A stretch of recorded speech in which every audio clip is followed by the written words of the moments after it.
આદિવાસી પંથકના ખેડૂતો માટે મહત્વપૂર્ણ મનાતી તાપી કરજણ લિંક પાઇપલાઇન ઉદ્વહન સિંચાઈ યોજના હવે સિંચાઈ ક્ષેત્રે નવી આશા લઈને આવી છે।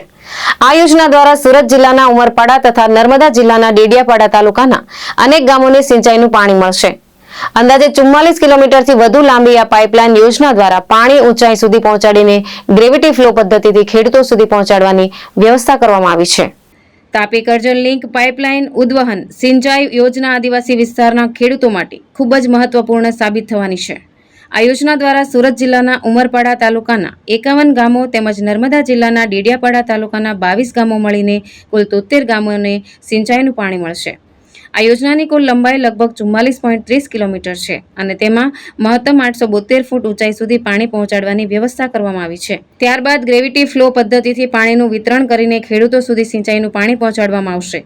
આ યોજના દ્વારા અંદાજે 53,750 એકર જમીનને સિંચાઈનો સીધો લાભ મળશે। તે ઉપરાંત પાઇપલાઇન માર્ગમાં આવતા લગભગ 100 જેટલા ચેકડેમને પણ આ યોજનાથી ભરવાનું આયોજન કરવામાં આવ્યું છે।